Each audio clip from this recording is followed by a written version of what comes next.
আসসালামু আলাইকুম, welcome to SM software. আজকের এই টিউটোরিয়ালে এমএস ওয়ার্ডের তৃতীয় পর্ব নিয়ে আলোচনা করব। তো এমএস ওয়ার্ডের তৃতীয় পর্বতে থাকছে ওয়ার্ড। ওকে, আমি ব্ল্যাঙ্ক ডকুমেন্ট নিলাম। আচ্ছা, এখন আমি এই যে হোম মেনুর ক্লিপবোর্ড নিয়ে আলোচনা করব। ক্লিপবোর্ড এই সেকশনটা নিয়ে আলোচনা করব। তো এটা হচ্ছে কাট, কপি, ফরম্যাট এবং পেস্ট, এই জিনিসগুলো নিয়ে আলোচনা করব। আমি কিছু টেক্সট নিয়ে আসি। ওকে, আমি কিছু টেক্সট নিয়ে আসলাম। এখন এই টেক্সটগুলো আমি কি করব? কপি করব। কপি করে অন্য জায়গায় রাখবো, ধরেন এর নিচে রাখবো। ঠিক আছে, এর নিচে রাখবো কপি করে সেম টেক্সটগুলো। জাস্ট আমি কি করব? সিলেক্ট করব। হ্যাঁ, কন্ট্রোল এ দিয়েও সিলেক্ট করতে পারবো, বা আপনি মাউস দিয়ে টেনে জাস্ট এভাবেও সিলেক্ট করতে পারবো। ওকে, এবার আমি এই যে এখান থেকে দেখেন, আমি সিলেক্ট করার পরে এই যে কাট এবং কপি, এই দুইটা অপশন কি হলো? অ্যাক্টিভ হয়ে গেল। এর আগে কিন্তু অ্যাক্টিভ ছিল না। আমি এবার ডিসিলেক্ট করে দিলাম। এই যে দেখেন, এগুলো অ্যাক্টিভ না। আমি জাস্ট যদি আমি সিলেক্ট করি তাহলে এগুলো অ্যাক্টিভ হচ্ছে। এখন আমি এটাকে কপি করব। জাস্ট কপি করার জন্য এই যে কপি এখানে ক্লিক করলে হবে, অথবা আপনি কিবোর্ড থেকে কন্ট্রোল সি প্রেস করলেও কপি হবে। তো আমি এখান থেকে করছি। ওকে, জাস্ট আমি নিচে রাখলাম। এখন রাখবো কিভাবে? পেস্ট করতে হবে, কন্ট্রোল ভি।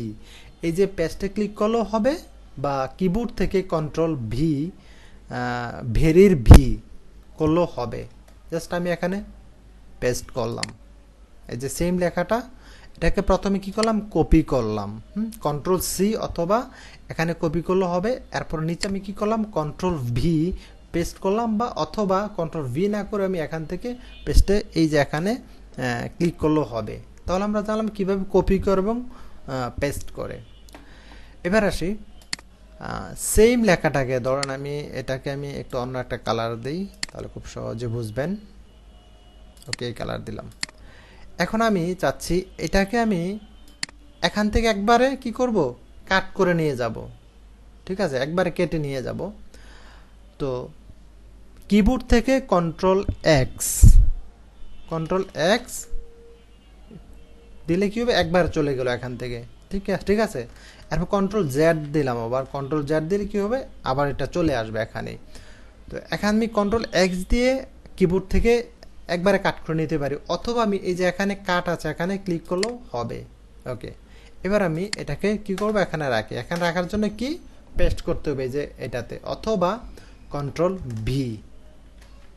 এই যে তার মানে বুঝলাম যে কাট হচ্ছে কন্ট্রোল এক্স হচ্ছে কাট করে নাও একবারে, আর কন্ট্রোল সি হচ্ছে আমি এটা কপি করলাম, আবার অন্য জায়গায় রাখলাম, এখানেও থাকলো অন্য জায়গাও থাকলো। এটা হলো কপি।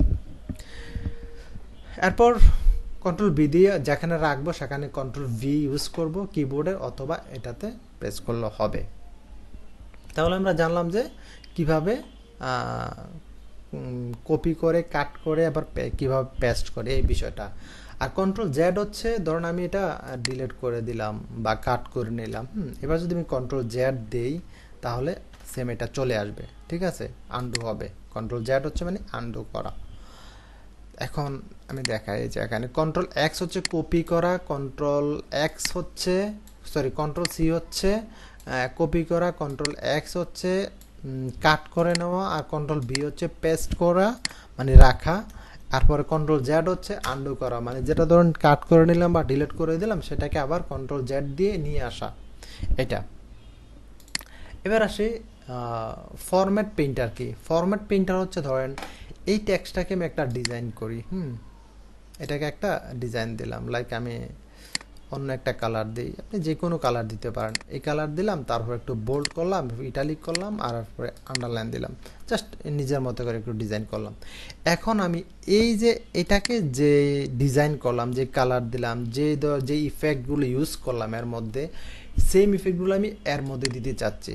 ঠিক আছে, সেম।